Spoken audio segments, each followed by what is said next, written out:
ZOHO training on how to edit a report or a what's this called, a listing. So let's just go with pending for a second. Let's say that I ask you to give me a report on how many of our clients and pending clients, and just so you understand, pending are clients that we're not sure of, but we're trying to regain as clients in the event that we did not renew them, or perhaps we missed the renewal, or something's going on there. So we want to get these pending clients back and turn them into active. Let's say I want to go in here and make a little bit different report.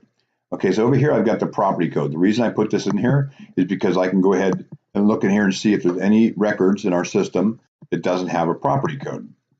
Obviously, we should have all of our records having property codes. It looks like we're just missing maybe one. I can't tell for sure. I don't think there's a record here, so it looks like, oh, here it is, Quality and Mariana. It's the only one we're missing. So I'm going to go back in here and I'm going to say, okay, let's go ahead and edit right here. When I click edit, I can make anything I want to see come up right here in the selected area. So for instance, if I wanted to bring, let's say, lead, was it lead type, I think it was, up to the top, I can bring that all the way to the top right here, move it there. And let's say, for instance, I want to have something on here about maybe I want to see if the website's live. Okay, so I go over here and I click on Website Live. Where's website at? I thought we had a website live. Well, maybe it's already on here. Let's see if it is. There it is right here. I bring the website live up here.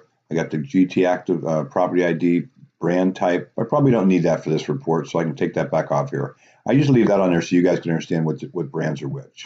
Renewal, Google issues, IP, right, et cetera, et cetera. Now I go down here and click Save. Now what I can do here is I can clone this. So I can make an identical copy of this, what I've just suggested right here, and rename it. Let's go ahead and clone it. I click Clone, and I go in here and I put pending. Let's just put guest trends active pending, right? We'll start with GT. GT active pending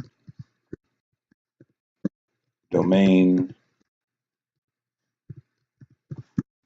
issues report.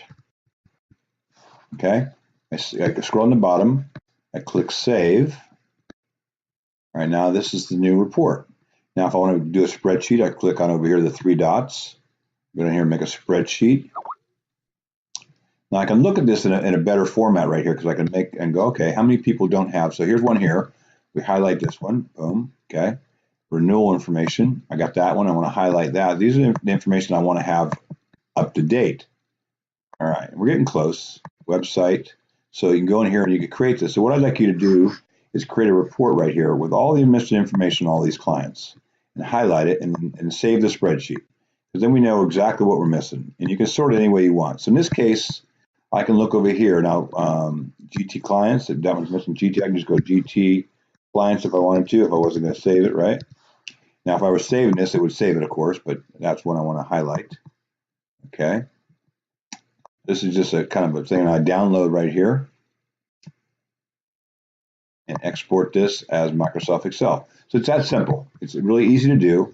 You just go back into ZOHO, and then on next training, I'll show you guys how to use this feature, which is basically right here, GT active. I can kind of predestine who shows up.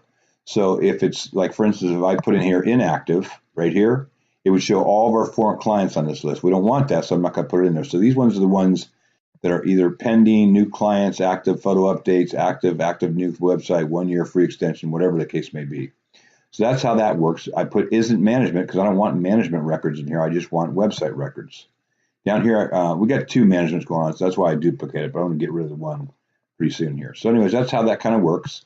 When you're done doing it, you go on the bottom and you click Save, and boom, there it goes. So that's all it is to it.